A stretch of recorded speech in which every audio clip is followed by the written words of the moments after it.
What is up, everybody? I hope you're all doing well today, and welcome to Damage for Dummies. So I've been playing quite a bit since release, and the main character I've been playing as was the Barbarian, which I got up to around level 85, and was managing to clear Nightmare Dungeon like 53, 54, right in there. So I made it pretty far in before taking a break and moving on to playing another class, which you'll see is my Necromancer here, and we'll be talking about both classes and damage today. But I missed a very crucial aspect to dealing damage in this game. There was just a key feature that I did not understand how it worked, and we'll be talking about that later, but I'm hoping to save you from the same mistake and make your progress even easier than mine was. So before we get into that one, we're going to start at the basics and talk about the different damage types and things you should be looking for. Now, what specifically you need is going to be a little hard to say because there's a lot of additive damages based on your class, what kind of situations that you set up, whether you're close to enemies, whether you're distant to enemies, do you have barrier all the time? There's just a lot of different additive damage types, such as versus stunned, close, injured, with physical, the different skill types sometimes. There's just a lot of different situations you have to be worrying about. So we will use the build I'm using right now to demonstrate some of the additive damage types that I'm looking for. So in the Bone Spirit Necro, in case you're not familiar with the build, the main gameplay loop is you use the Corpse Tendril Explosion to pull all of the enemies together, applying Vulnerable, and then you blow them up with Bone Spirit, which is an insanely high scaling damage skill. So for the additives, what I'm going to be looking for is damage to stunned, because often it can stun, damage to close, bone skill damage, critical strike chance, critical strike damage, and other things such as damage to elites can be really good as well, just general damage increases, all of that kind of fun stuff. Another thing you can try and do is get a lot of points into a skill, the plus skills, which would be like here on this pair of boots, +3 ranks of Bone Spirit. Now what this does is increases the damage scaling. You'll see next to the Bone Spirit damage, 5,900 to 7,200 is what is increased by adding ranks to a skill. As you can see, I am rank 8 out of 5. Item contribution is 3, so because of this pair of boots with the +3 to skills, I increase the damage scaling on that skill, making it do more damage. It's a very simple way to add a lot of damage. It is worth trying to get a lot of ranks into whatever skill you primarily use to deal damage, as it is just a straight up percentage increase on the scaling of this skill. And then it's not as complicated on the Necromancer, but something like the Barbarian will have to worry about this, but each weapon type, or offhand type and whatnot, have different implicit modifiers. So as you'll see on the Greatsword, the implicit underneath the damage per second there, which is just built into the weapon, it cannot be rolled differently, that is what the weapon type has, is critical strike damage. I want to say one-handed swords are also critical, wands are lucky hit, and then I forget exactly what all the different weapon types for Barbarian are, but they all have a different implicit, and making sure you're using one that fits what you're trying to do is very important. So for me, trying to build a lot of crit damage, obviously I'm going to be using a Greatsword to get the highest amount of critical strike damage, because I don't care about attack speed or anything like that, so I just want the biggest hit I can get, hence the Greatsword. Now if I was using a build that needed a lot more lucky hit chance, a wand would be pretty solid, as it, at least this one, adds a 10% chance, which is quite a bit, and that'll change based on level and tier and all that kind of fun stuff. But as I was saying at the beginning, the main thing to keep in mind is looking at what situations your build sets up to do damage, and then making sure you get a lot of additive modifiers to add to that damage to take you even further. So gems are another way you can add quite a bit of damage into your build. The two main ones I would consider are the Sapphires for critical strike damage to crowd-controlled enemies. Crowd-controlled encompasses a lot of different effects, so if you're not exactly sure what you build into the most, Sapphires are a pretty safe bet. Emeralds are also very good. They apply critical strike damage to vulnerable enemies. So if your build has a really high uptime on vulnerable, then emeralds are also a very safe bet. And now briefly we'll talk about where you're going to be looking for your damage. So we'll start up in the top here. Gloves can be a very good place to get critical strike chance, and I believe also damage. They can roll like attack speed and some modifiers like that. So depending on what you're doing, you'll want to keep an eye on your pair of gloves. These ones I'm using are a unique that doesn't actually have a lot of stats I really need, but I do need its unique effect.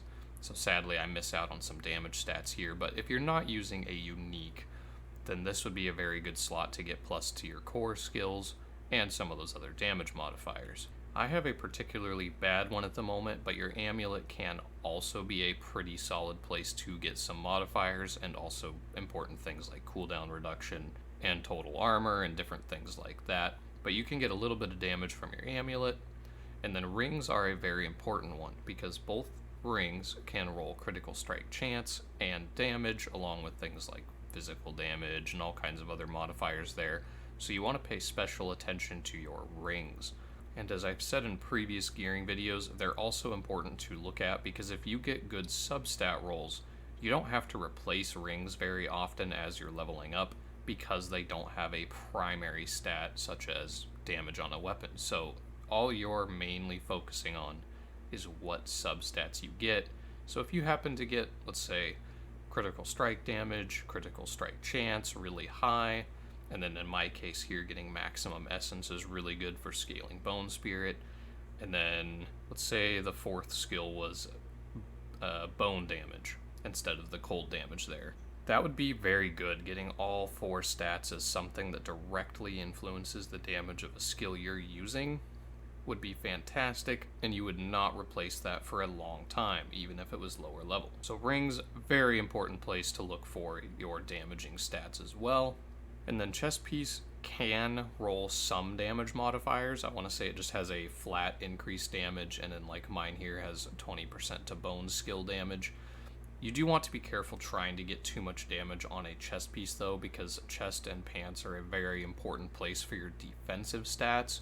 So I would only worry about damage rolls on, like this one, the chest piece, if it also has really good defensive stats for, say, the other 3. This one is not incredible because it has the bonus to shadow damage, which is not very important for me. I would have preferred that to be a defensive stat, along with the lightning resistance there. But for chest, 1 damage modifier is safe as long as the other 3 are good defensives. But in general, I would just worry about having all defensive stats on the chest. Helmets can roll a few different things, nothing too crazy as far as damage. They can have like basic attack speed, which isn't bad for some builds, but mostly they're good for your raw stats and some defensive things. Your raw stat is actually fairly good for building damage. As you can see here, my main stat for Necromancer is Intelligence. So stacking intelligence is just a increased skill damage by X% based on the amount of that stat. Now just increasing skill damage is great. This applies to all of your skills, so just getting a lot of the raw stat you need for your class isn't an insane damage boost, but it does just help everything you do scale higher damage. Like here, I got a dex roll. Not perfect, I think I would have preferred an intelligence. Dex isn't too bad though, because it does increase your critical strike chance regardless of your class. So it's not a bad one, but I would prioritize your damage scaling stat, and then secondary would be the dexterity. Now the place where I went fairly wrong, and I'm actually surprised I was able to clear as much of the game as I did without realizing this, is that most of your damage types are additive, or they'll say increased, such as this one right here. Bonus damage versus elites. Increases damage dealt to champions, elite, bosses, and players. Increases is a very important word, as all this does is add a percent to the base damage of an attack. So if you do 100 damage and you have 8% increased, you will now do 108 damage. That makes perfect sense. Most things are an increased damage stat, but there is something very important in here. Vulnerable is extra damage granted against vulnerable enemies. Overpower is also an extra damage granted to skills when they overpower. Now, overpower is a little harder to get as it's only a 3% chance to happen, which you can't change, and only certain skills and situations guarantee an overpowered attack. So this one isn't the main focus. We're going to be looking at vulnerable. The extra is very important. So you see I have a 71% damage to vulnerable enemies. So the prior situation with the increased damage, that would have made my 100 damage turn into 108 damage, 8% scaling. The way I understand this is extra damage would be that percent added again. So 71% damage versus vulnerable to my 100% damage dealt to an enemy, let's say they're vulnerable, that would now do 171% damage, because instead of just increasing that base stat, we gain this percentage as extra damage. So as you can see, that means that something like the overpower or vulnerable is going to give you insanely higher damage increases compared to just increasing your overall damage. Now, the exact calculations and stuff I can't claim to know, but just based on running around and adding some vulnerable damage to my skills, it does seem like the way I just explained it is how it works. It might be a little bit different, but either way, the extra damage is going to be a lot more valuable for DPS than just increases. Now, I didn't realize this. Through most of my Barbarian playthrough, all the way up to level 85, I assumed, without going into the little stats here and reading everything, I thought that vulnerable was just another increased damage, because so many classes have a high chance of having vulnerable up on enemies that I just thought it was another way of increasing damage, just some classes focused on it more than others. But I was wrong. It is the single highest scaling damage type there is, and you should be trying to fit it into your build, especially if you want to push higher tier nightmare dungeons and all of that kind of stuff. But before realizing and adding in the vulnerable damage, I was getting solid crits at around 500,000 damage, which might sound nutty, but the Bone Spirit build is very much a one-shot and then wait around for cooldowns kind of build, so it sounds insane damage-wise, but it's really not too crazy. But either way, as soon as I started stacking in some vulnerable damage, which is still fairly low at only 71%, the crit damage I was getting after that on the vulnerable enemies was topping 1 mil. So as you can see, added a significant amount of damage to my build, and I definitely think it is worth trying to build no matter the class you are. So you'll definitely want to make sure you have a skill that consistently applies vulnerable. So another way you can try to make sure you can apply vulnerable as often as possible for a lot of builds is by using the exploit glyph. It works a little bit differently on Necromancer, so you'll definitely want to look at what it does for your class. I haven't looked on every class, but I know at least for Barbarian, what it does is when you meet the requirement, when you first hit an enemy, you will apply vulnerable to them. Now, it will have a 20-second cooldown, but something like that can be a consistent way of keeping vulnerable up on enemies, especially like hitting elites for the first time in a fight. You'll immediately apply vulnerable, then you can start hitting them with all the other skills.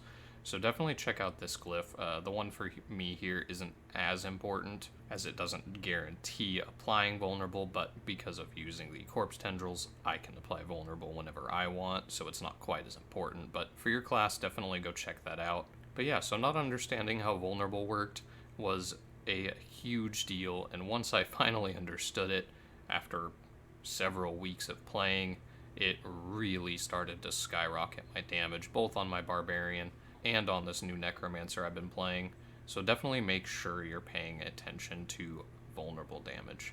So this is a fairly rudimentary guide. There's obviously lots of little nuances and different things, especially when you go between different classes. But in conclusion, you want to stack situational damages, close, stunned, critical, whatever they are. You want to match as many of those to what you do as a build as possible, and then make sure you have a way of applying vulnerable, and make sure you're stacking vulnerable damage, unlike I did. That should be a pretty good way of adding a lot of damage into your build, and then on top of that, making sure you can get the crit strike, crit damage on like rings and whatnot. Look around to try and get some plus to skills, And all of that together should give you a pretty good amount of damage. If you're following any kind of build guides, they will probably tell you exactly which stats you need to be looking for. So again, if you're following a build guide, make sure you're just kind of reading what it says to be scaling and what it wants you to look for in substats. If you're trying to just free build and make something for yourself, these are definitely the things you need to be looking for as far as trying to scale your damage and figuring out those situations that you can take advantage of to add a lot of damage. So thank you guys for watching. I hope this guide has been simple enough to give you a good idea of what you should be trying to do and what you need to start building your damage even higher and being able to get through more of the game's content. I hope you all have a good rest of your day, and I will see you in the next one. Bye.